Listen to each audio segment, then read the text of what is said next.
पहलगाम की बरसी हो गई है, जी, 1 साल हो गया है जी, पहलगाम जी, हमले को। ऑपरेशन सिंदूर और जी, उसके बाद जी, चूँकि लगातार हम कह रहे हैं कि ऑपरेशन सिंदूर जारी है, जारी रहेगी और हमने पूरी की पूरी वो जो केमिस्ट्री कह लीजिए या कॉम्बिनेशन कह लीजिए या भारत की डॉक्ट्रिन पाकिस्तान को लेकर कहा जा रहा है कि हमने हमेशा के लिए बदल कर रख दी है। आपको ये लगता है कि हमने पहलगाम पर जो एक्शन किया वो पूरा था? और क्या भारत ने ऑपरेशन सिंदूर के बाद पाकिस्तान को लेकर अपना सब कुछ ही बदल दिया है?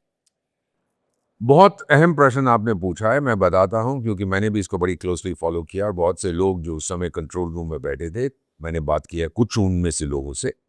बाकी मैंने बहुत समझने की कोशिश की है, मैंने बहुत से एक्सपर्ट से बात की है भारत में और विदेशों में। कि मुझे बताइए हुआ क्या था? अब सच्चाई ये है कि एक तो है कि आप बहुत से अफ़साने सुनेंगे, भूल जाइए उनको। भारतीय मूल के लोग हैं, विदेशों में रहते हैं, पैसा खा के बकवास लिखते हैं। सच्चाई ये है कि 26 हमारी बेटियों का सिंदूर मिटा दिया था। कुछ ऐसे लोगों ने जो जानवर से भी गिरे हुए हैं, क्योंकि उन्होंने धर्म के नाम पर ये अत्याचार किया था पहलगाम में। एक बड़ा खूबसूरत इलाका है वहाँ पर। बाद में कहानियाँ आई कि कोई और महिला अपने बच्चों के साथ वहाँ जा रही थी, तो घोड़े वाला जो उसके साथ था बोला, मैडम इधर मत जाइए, यहाँ पर बहुत खतरा है। इसका मतलब कि प्लानिंग पूरी हो चुकी थी और इस आदमी को पता था, लेकिन ज़्यादा ये कुछ नहीं कह पाया।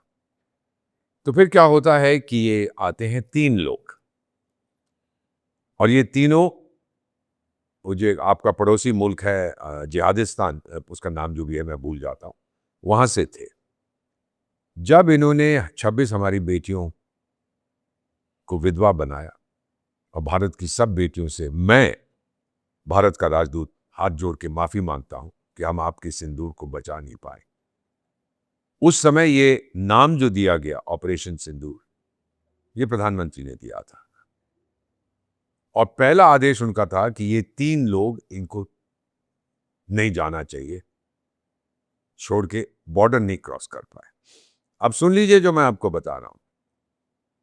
तो हमको पता लग गया कि फलाने जंगलों में घुसे हुए छुपे हुए हैं, श्रीनगर के कश्मीर के एक इलाके में। फौज ने घेरा। अब जंगलों में ढूंढना बड़ा मुश्किल हो जाता है, लेकिन कुछ देर के बाद इन लोगों ने कुछ सेकंड के लिए अपना सैटेलाइट टेलीफोन ऑन किया। अपने आका से बात कर रहे थे जिहादिस्तान में कि भाई अब बताओ क्या करना है। तो फिर क्या होता है, हमें पता लग जाता है कि भाई इस इलाके में है। तो हम थोड़ा सा करीब जाते हैं। बड़ी मजेदार कहानी है। फिर 2 हफ्ते के लिए कुछ नहीं होता, फिर से उनका सैटेलाइट फोन ऑन है। अपने आका से कहते भाई बताओ अब क्या करना है, हमारा खाना पीना खत्म हो रहा है। अब हमें पता लग गया इस इलाके में है, हम और उनके पास जा रहे हैं। और फिर तीसरी बार ऑन होता है कि बताओ क्या करना है, यहीं बैठे रहे या कुछ और आदेश है। तब हमें पता लग जाता है एग्जैक्ट कहां पर है और फिर हम ठोक देते हैं तीनों को, उनकी हुरों के पास भेज देते हैं और तीनों उस देश के नागरिक हैं। ऐसे कमीने लोग थे ये। तो फिर प्राइम मिनिस्टर साहब, उनको मैंने देखा था सर, उनको बहुत दुख भी था और गुस्सा भी था। फिर उन्होंने अंग्रेजी में कहा था बिहार में कि सारी दुनिया को पता लग जाए कि अगर फिर से आतंकी हमला हुआ तो हम उसे जंग का ऐलान समझेंगे और हम डट के जवाब देंगे। और फिर हमने ऑपरेशन सिंदूर लॉन्च किया। हमने उनके आतंकी ठिकानों को ठोका और फिर हमने उनको बताया, ये पूरा सीक्वेंस सुनिएगा। हमने हमारे जो मिलिट्री ऑपरेशंस के चीफ हैं, डायरेक्टर जनरल, उनके डायरेक्टर जनरल से बात की और बोला देखिए हमने केवल आतंकी ठिकानों को ठोका है, आप जवाब मत दीजिए। हमने मिलिट्री ठिकानों को नहीं ठोका, सिविलियन ठिकानों को नहीं ठोका है। लेकिन वहां से जवाब आता है, टेलीफोन वो बंद करता है और कहता है भी देखिए हम बड़ी जल्दी जवाब देंगे। गधे हैं। अब हमने कहा कि ये क्या हो रहा है। हमने अपने कुछ जहाज उड़ाए कि भाई ये पता नहीं क्या करने वाले हैं। हमें नुकसान हुआ, कितना नुकसान हुआ भूल जाइए उसको। जंग होती है तो नुकसान दोनों तरफ होता है। लोग पूछते हैं लेकिन सर। अब वो जाने दीजिए कितने गए, वो उसमें उसमें कोई अहमियत नहीं है। उसके 10 खो गए, मेरे 5 खो गए, उसके 20 खो गए, मेरे 10 खो गए, इसमें कोई इसका कोई मतलब नहीं होता। मेन चीज ये है कि हमें नुकसान हुआ और हम हैरान थे कि इनको पता कैसे लग रहा है कि हमारे जहाज जिन्होंने बॉर्डर क्रॉस भी नहीं किया था वो कहाँ है।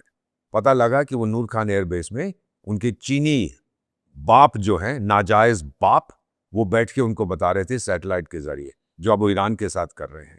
चीनी तो हैं हरामी, पैसे के लिए तो अपनी अम्मा को बेच देंगे। तो वो बता रहे थे इनको कि यहाँ पे है, यहाँ पे। और जो एयरबेस बना रखा था, कमांड एंड कंट्रोल सेंटर, बेटा कंक्रीट, इतना सीमेंट भर रखा था ऊपर नीचे सब तरफ से कि नॉर्मल बॉम्ब से कुछ नहीं होता। और वो तो खुद छाती फुला के, छाती ठोक के सबको कहते थे ये तो हमारा सेंटर है, परमाणु हथियार से भी हमला हो यहाँ कुछ नहीं होगा। तो लोगों को दिखाते थे, बोस्ट करते थे। ओ, और बनाया किसने था उसको? एक अमेरिकी कंपनी ने। $600 मिलियन मैंने पढ़ा है उसकी कीमत थी। और इस कंपनी ने अमेरिकन राष्ट्रपति के लिए भी ऐसा कमांड एंड कंट्रोल सेंटर बनाया कि अगर परमाणु हमला हो आप वहां जाके बैठ जाइए, आपको कुछ नहीं होगा। तो जब हमें पता लगा चीनी ये इनको इंफॉर्मेशन दे रहे हैं, अब फैसला करना था कि इसको कैसे तोड़ा जाए, सैटेलाइट लिंक।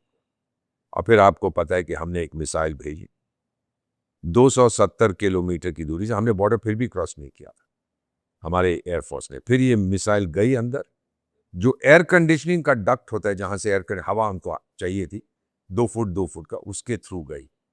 अब जो मुझे बताया गया है, उस कॉम्प्लेक्स में 700 लोग काम कर रहे थे। अमेरिकन थे, चीनी थे, तुर्की वाले लोग थे, ड्रोन चलाते थे, और जिहादिस्तानी। और 700 के 700 3-4 सेकंड में खत्म हो गए। और इतनी बुरी तरह से, क्योंकि जगह नहीं थी वहां पे, उनके परमाणु हथियारों का असला भी पड़ा था। इतनी बुरी हालत हुई कि पहचानना मुश्किल था। अमेरिका के एक जहाज भी उड़ा देखने के लिए कि रेडिएशन लीक हुआ है कि नहीं। यूएस इसलिए पैनिक कर गया सर? जी, यूएस इसलिए पैनिक कर गया? बिल्कुल इसीलिए पैनिक किया कि वहां पे अगर असला पड़ा हुआ है तो रेडिएशन होगा। तो उनका एक जहाज भी गया था। बताया नहीं उन्होंने क्या जहाज ने ढूंढा है, लेकिन उन्होंने इंटरनेशनल एटॉमिक एनर्जी जो इंटरनेशनल एनर्जी एजेंसी, आईएए, जो भी एटॉमिक एनर्जी एजेंसी, उनको बोला कि भाई आप कहिए कुछ नुकसान नहीं हुआ। जहां तक रेडिएशन का सवाल है, वो भी झूठ बोल रहा था। फिर क्या होता है कि जब सब कुछ खत्म हो जाता है तो वहां जो जिहादिस्तानियों के परिवार थे, उनकी पत्नियां थी, माएँ थी, बहनें थी, भाई हमारे सिपाही कहाँ हैं? तो फिर उनसे कहा गया, ये मुझे बताया गया कि आप पहचान नहीं पाओगे, उनकी ये हालत हो गई है। इसीलिए बुलडोजर चला के उसको दबा दिया गया, वो खत्म हो गया। अब जब सैटेलाइट लिंक उनके टूटे, फिर क्या करना था? उनके जहाज तो थे, उनके पास भी लड़ाकू विमान है। उन्होंने फिर जमीन पे जो रेडार सिस्टम है उसको चालू किया, आधे मिनट के लिए, 1 मिनट के लिए, देखने की भारत के विमान कहाँ हैं अभी। बस 1 मिनट में हमें पता लग गया वो कहाँ है। हमने फिर उनको ठोका। अब क्या होता है कि सैटेलाइट लिंक टूट गया, ग्राउंड रेडार आपका खत्म हो गया, फिर आपके जहाज उड़ेंगे कहाँ? किस तरफ को जाएंगे? आजकल तो आधुनिक जो लड़ाकू विमान हैं, उनको तो सैटेलाइट लिंक चाहिए या रेडार चाहिए, उनको खबर चाहिए ना, कंप्यूटर के अंदर आपको जानकारी देनी है कहाँ जाना है मुझे। तो 20, ये फिगर एक्यूरेट है, 20 उनके लड़ाकू विमान हमने उड़ा दिए जब वो जमीन पे थे, वो उड़ने गए थे। चीनी थे और कुछ अमेरिकी थे। वो तो झूठ बोलते जाएंगे, सच तो कभी बोलेंगे नहीं। हमारा जो हम लोग हमेशा कहते हैं मुंडका उपनिषद से, सत्यम एव जयते, हमेशा सच्चाई की जीत होती है, उनके तरफ तो झूठ का बोलबाला। जब ये उड़ा दिया और हमने ठोकना शुरू किया, उन्होंने एक दिल्ली की तरफ मिसाइल भी फेंकी थी, वो सिरसा हरियाणा में हमने उसको नष्ट कर दिया था। नहीं तो दिल्ली तक पहुंच जाती। अगर वो पहुंचती और दिल्ली को नुकसान होता तो जिहादिस्तान हमेशा के लिए खत्म हो जाता। ये कैसे, मतलब आप? उन्होंने मिसाइल भेजी थी, वो हमें पता लग गया इधर आ रही है, तो हमने एयर डिफेंस सिस्टम, सिरसा में हमारा एक एयरफोर्स यूनिट है, उसने अपनी एक बराक मिसाइल कहते हैं, एंटी मिसाइल, उससे उसको नष्ट कर दिया। और फिर सिरसा के लोगों ने मुझे बताया कि टुकड़े भी उसके मिले थे वहां। लेकिन अगर वो दिल्ली तक पहुंचती, हमारा बहुत नुकसान होना था, लेकिन जिहादिस्तान अगले लाख साल तक वहां कोई रह नहीं पाता। हमने इतना फिर मारना, सब तरफ से मारते हैं आपको। क्या क्या तैयारी थी सर? क्या हम मैं हर एक्सेंट तक इतना जाने ही को बता तैयार थे? सकता हूँ, सिर्फ क्या मतलब प्रधानमंत्री हर के शब्द। ऑप्शन पर बातचीत हो रही थी? अगर मैं बता देता हूँ, प्रधानमंत्री ने कहा था जब अभिनंदन के साथ वो हादसा हुआ था, विंग कमांडर, और उसको गिरफ्तार कर लिया गया था जब हमने वहां पे हमला किया था, तो प्राइम मिनिस्टर ने एक, मेरा ख्याल पब्लिक मीटिंग अहमदाबाद में हुई थी, उसमें कहा था कि कुछ अमेरिकन लोग कह रहे हैं कि भारत ने इतनी मिसाइलें तैयार कर ली थी, ये करने वाला था, वो करने वाला था, लेकिन क्या मैं करने वाला था वो मैं वक्त आने पर बताऊंगा। अब मेरे को यकीन है, जो मेरे अमेरिकन फ्रेंड्स ने, यूरोपियन फ्रेंड्स ने और अरबी देशों के फ्रेंड्स ने बताया, सब ने जिहादिस्तान को बोला कि अगर इस वाहन चालक, अगर इस पायलट को कुछ नुकसान हुआ, अगर आपने इसके साथ बदतमीजी की, तो फिर हम भारत को रोक नहीं पाएंगे। मतलब ये समझा दिया गया पाकिस्तान। समझा, और ये डर गए। इनको पता था कि अगर भारत को, जो हमारे पास इस समय प्रधानमंत्री है, एक सरकार है, बड़ी मजबूत सरकार है, वो तो नष्ट कर देते। फिर जब इनको मार पड़ने लगी, इनके जहाज बेकार के हो गए, फिर इन्होंने हमें फोन किया, बल्कि इन्होंने अमेरिका को पहले फोन किया कि चाचा जी, अंकल बचा लो हमको। तो फिर अंकल ने हमें फोन किया और हमने अंकल से कहा कि ये डायरेक्टली मुझसे क्यों नहीं बात करते, आप क्यों इनके बीच में कूद रहे, हम तो किसी की बात सुनेंगे नहीं। बोला मेरे इनके पास हॉटलाइन है, बोलिए बात करें। फिर उन्होंने फोन किया मुझे। ये सच्चाई है कि भाई रोक दो, बहुत मार पड़ी है। हमने कहा हम ऑपरेशन सिंदूर को रोकेंगे नहीं, सिर्फ पॉज दबा देंगे, क्योंकि आपकी हरकतों पे हम नजर रखेंगे और आप पे हमें बिल्कुल भरोसा नहीं। अब क्या होता है, जब हमने कहा अच्छा कुछ देर के लिए हम पॉज करते हैं, तो वहां पर जो चाचा जी हैं दुनिया के, उनको भी पता लग गया कि भाई इन्होंने, वो तो सीधा पहुंच गए, जी मैंने रुकवा दी लड़ाई। यार बेवकूफ, ट्रम्प की बात कर रहे। उसको कहना चाहते हैं कि तू जो फुदक रहा है, हम मध्यस्थता किसी की स्वीकार नहीं करते। हमने आपसे साफ कह दिया था, उनसे कहिए डायरेक्टली बात करें। उन्होंने की, और फिर उन्होंने आपको बोला कि जी आपने हमसे कहा था डायरेक्टली बात करो, हमने किया, भारत अग्री करके। अच्छा अग्री करके, ओह मैंने करवा दिया। क्या बकवास कर रहे हैं। सर, आर्मी चीफ ने एक बयान दिया था जिसमें भारत के आर्मी चीफ ने कहा कि 10 तारीख की रात कुछ डॉट्स जोड़ लीजिए, भारत के एयरफोर्स की जहाज कहाँ जा रहे थे, भारत के वॉरशिप्स कहाँ जा रहे थे, और पाकिस्तान को चीन सैटेलाइट से मदद कर रहा था। उनको पता लग रहा था कि हम क्या करने वाले हैं, हमें कुछ ऑर्डर्स थे, और जिस तरह की मूवमेंट्स हो रहे थे, उससे पाकिस्तानी फौज ने अगर कनेक्ट द डॉट्स किया होगा, तो उनको एक आइडिया मिला होगा कि भारत क्या करने जा रहा है। और उसके बाद मेरी नौसेना के जो ऑफिसर्स हैं, बाय द वे नौसेना के साथ ये भी मैं बता देता हूँ मेरा संबंध है, क्योंकि हमारे पुराने एक नेवी चीफ थे, तो उनकी बहन 49 साल से मेरी पत्नी है। मेरा कनेक्शन बड़ा तगड़ा है। मैंने बात की थी उनसे। हमारे नेवी वाले थोड़े नाखुश थे कि देखिए साहब, आपके एयरफोर्स ने तो मिसाइलें फेंक दी, आपकी फौज ने भी जवाबी कार्रवाई की जब वो लोग हमारी फौज के बीएसएफ और आर्मी के पोस्ट पे हमला कर रहे थे, लेकिन नेवी को आपने मौका नहीं दिया। तो पीएम साहब ने कहते हैं हंस के कहा, आपका भी टाइम आएगा, आप इंतजार करिए। वो तो खत्म कर देते। उनके पास 6 तो पानी के जहाज हैं, लड़ाकू, नाव वाले, चप्पू वाले, वो चप्पू से। चप्पू वाले नाव है, 6 हैं। मैं तो उनको कच्चा निगल जाता, और 6 में से 4 खराब थे। बेवकूफ लोग हैं। ये जो वहां का खेती मार्शल है, जिसने अपने आप को चीफ पता नहीं क्या बना दिया है, मैंने ये कर दिया, मैंने वो कर दिया, मैंने हाथ ऊपर उठाया तो उनके 10 जहाज गिर गए। ये बेवकूफ आदमी है। ये कहते हैं कि जब शैतान और चुड़ैल का मिलन हुआ था, तो ये जन्म हुआ था इस आदमी का। तो मेरा ये मानना है कि इन्होंने कुछ नहीं किया। इन्होंने, हाँ, जो मैंने बताया शुरू में, नुकसान हमें झेलना पड़ा, हमने झेल लिया, फिर इनको बहुत मारा।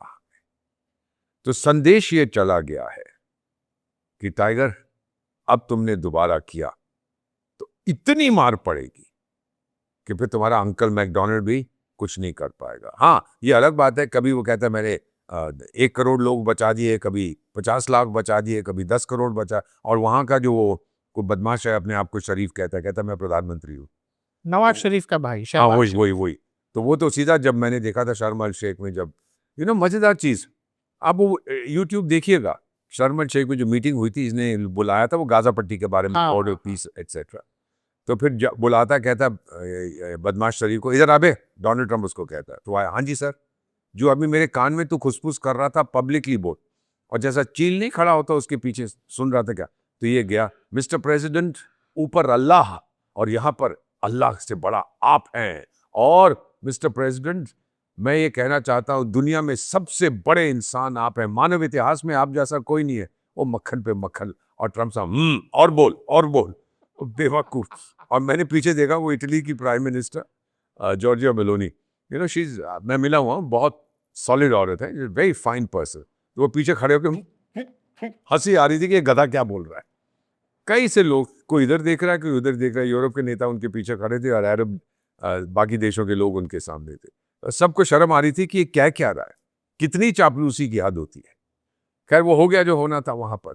बेसिकली इनको मालूम है कि अगर इनको अमेरिका अगर ये अमेरिका की चमचागिरी नहीं करेंगे तो इनका कोई भविष्य नहीं है। उसकी चमचागिरी के साथ भी भविष्य नहीं। देखो बेटा, सोवियत संघ ने जब आक्रमण किया, इन्वेजन किया अफगानिस्तान का, तो एकदम से इनकी अहमत बढ़ गई। ये जो वहां पे होता था कोई जिया उल हक या ऐसा कुछ उसका नाम था, तो उसने भुट्टो को फांसी भी दे दी थी। लोगों ने बहुत गाली दी, लेकिन फिर सोवियत संघ आ गया, उसको एक दूसरा मौका मिल गया। उसने अमेरिका से कहा जी मैं आपकी मदद करूंगा। सोवियत संघ चला गया, इनको 2-4 झापड़ मार के ये फिर गरीब हो गए। फिर 9/11 हुआ, ये फिर से, पहले तो तालिबान को सपोर्ट करते थे, 9/11 हुआ, अमेरिका ने जाकर कहा देख टाइगर, तू चुपचाप से तालिबान को 2 झापड़ मार, नहीं तो मैं तेरे को ऐसा सबक सिखाऊंगा कि तेरी दादी की नानी की परदादी को याद आए। बोले नहीं नहीं नहीं, मुझकदम करिए, तालिबान क्या है जी, हमने कुछ नहीं पता, हमने कोई समर्थन नहीं किया। तो ये ऐसा दोगलापन है इन लोगों का। बस फिर उसके बाद ये फिर से करीब हो गए। फिर बीच में दूसरी बार अमेरिका छोड़ के चला गया जब ये तालिबान की कहानी खत्म हुई। उसके बाद फिर आपको पता ही अभी होने लगी। अब मैं बताता हूं, आप लोगों के मन में ये सवाल होगा कि ये जो खेती मार्शल है, डोनाल्ड ट्रंप के साथ 2-3 बार बातचीत की है, क्यों? मेरा अपना मानना है, और मेरे बहुत से लोगों ने ये बताया जो स्पेशलिस्ट है, कि अगर ईरान को बुरी तरह से ठोकना है, पहली चीज ये है कि सऊदी अरेबिया के साथ ईरान ने एक एग्रीमेंट किया, उसको अभी उन्होंने रैटिफाई नहीं किया कानूनी तौर पर, कि भाई अगर एक पे हमला होगा तो मानेंगे दोनों पे हमला है। अब जब अफगानिस्तान ने ठोका जिहादिस्तान को, सऊदी अरेबिया तो आया नहीं। जब ईरान ने ठोका सऊदी अरेबिया को, जिहादिस्तान तो आया नहीं। तो ये तो बेकार का है इस। लेकिन मेरा अपना मानना है, डोनाल्ड ट्रंप ने इससे बोला होगा पिंजरे वाली मुनिया को, मुन्नी भाई को, कि देख भाई मुन्नी भाई, अगर मुझे जाना पड़ा ईरान के अंदर, फौजें भेजनी पड़ी, तो मैं आपका जो 900 किलोमीटर का बॉर्डर है उससे जाऊंगा, लेकिन मेरे से पहले आपके लोग जाएंगे, क्योंकि गोलियां पहले आप खाना, पाकिस्तान की साइड से, या पाकिस्तान, बलूचिस्तान वगैरह से। बलूचिस्तान वगैरह की तरफ से आपके लोग जाएंगे, पहले आप मरिए, फिर जब रास्ता साफ हो जाएगा फिर मैं पीछे से आऊंगा, मेरी फौज, फिर हम कब्जा करेंगे। तो ठीक है ना मुन्नी भाई? हाँ जनाब, क्या फर्क पड़ता है, 10 लाख हमारे सिपाही मर गए, क्या फर्क पड़ता है, अगले दिन हम 50 लाख और पैदा कर देंगे। ऐसे तो कमीने लोग हैं ये, जान की कोई कीमत नहीं है इनके लिए, जाहिल हैं ये। तो ये कहानी है सच्चाई। अब अमेरिका की दोस्ती, वो टॉलरेट करता है जिहादिस्तान को, इसको ट्रांजैक्शनल कहते हैं। मेरा उल्लू सीधा हो जाएगा, मैं तेरे को बूट मार के बाहर निकाल दूंगा। और ये भी बता देता हूं, जब अमेरिका झापड़ मारेगा ना, तो ये बदमाश शरीफ और ये पिंजरे वाली में क्या, अरे सर कितना मीठा झापड़ मारा है आपने, 2-4 और मार दीजिए मुझे। सर तो क्या हमने पाकिस्तान का जो न्यूक्लियर ब्लफ है, जो 100% बार कहते थे, हमने वो लाइन जो है फिर से खींच दी है, एक लक्ष्मण रेखा। और प्राइम मिनिस्टर ने क्या बोला था, बार बार धमकी देते हैं न्यूक्लियर बॉम्ब की, तो मेरे पास जो रखा है मैंने दिवाली के लिए रखे हैं, हमने दिवाली के पटाखे नहीं रखे हुए। याद रखिए उनकी भाषा। एक चीज मैं, आप करोड़ों लोग प्रोग्राम हम लोग फर्स्ट यूज फॉलो करते हैं। खत्म कर दिया, डिलिबरेट एम्बिग्विटी। ठीक है, पहला हम नहीं मारेंगे, लेकिन फिर जो हमारा रिस्पॉन्स होगा वो प्रोपोर्शनेट नहीं होगा। यानी आपने एक फेंका, हो सकता है मैं 1000 फेंकूं आपके ऊपर। ये नहीं है कि मैं एक ही फेंकूंगा। अच्छा, मतलब आपने एक मारा तो उसके बदले एक नहीं, 2 नहीं, कितने मारेंगे वो मैं बताऊंगा, उसको वो डिसप्रोपोर्शनेट कहते हैं। ओके। कोई तुलना नहीं है दोनों में। और नो फर्स्ट यूज का भी हम डिलिबरेटली उसको थोड़ा सा पाकिस्तान क्या इस बात से घबरा गया है बहुत बुरी तरह से, और इसलिए अब न्यूक्लियर चर्चा अब बनी तो है? अब तो नहीं करता, ज्यादा बात ही नहीं करता। उसको पता है कि मेरे पास जो कुछ है ये मुझे बहुत ठोकेंगे। और अगर मैंने अभी देखिए, एक उनका हाई कमिश्नर भूतपूर्व होता था दिल्ली में, को उसका नाम शिट, अब्दुल बाशिट से। हाँ शिट, बिग शिट, हाँ। नहीं बिग शिट नहीं, क्या नाम था, अब्दुल बासित। हाँ बाशिट, यहाँ लोग इफ्तार खाने जाते थे उनके यहाँ। हमारे लोग। हाँ हाँ, अच्छा, दिल्ली में जाते थे। हाँ जो भी था, तो मिस्टर बैड शिट नहीं, क्या नाम है, बाशिट, बाशिट। अच्छा ठीक है, तो शिट ही था ना कोई शिट, हाँ। तो उसने एक टीवी इंटरव्यू में बोला, अगर अमेरिकी, क्योंकि वो तुलसी गाबार्ड मैडम ने कहा था कि ये मिसाइलें बना रहे हैं जो अमेरिका तक पहुंच सकती हैं, तो हो सकता है कि हमें इन पे हमला करना पड़े। तो ये बाशिर साहब बोले टीवी पे, अगर अमेरिका ने हम पे हमला किया तो हम दिल्ली और मुंबई को के ऊपर हमला करेंगे, बाद में जो होता है देखी जाएगी। अबे गधे, तेरे को राजदूत किसने बनाया है? इस तरह की बातें की जाती है। हाँ ये सही है कि 4 साल से तेरे को दबा के किसी गुफा में रखा हुआ था, फिर तू रोता फिरता गया अपने इंटेलिजेंस वालों के पास कि भाई मेरे को देखो अब पैसे नहीं है, गरीब आदमी हूँ, कोई मुझे पैसे वैसे दे दो, कोई नौकरी दो। उन्हें कहा चल जाके ये इंटरव्यू कर। और जो मोहतरमा उसकी इंटरव्यू करे बोली चले फेंक दीजिए ना। अरे भाई दिल्ली और मुंबई का क्या लेना देना है तेरे साथ गधे? अमेरिका तुझको ठोक रहा है तो मैं बीच में कहाँ से आता हूँ? तो इनका दिमाग बिल्कुल खराब हो चुका है सर।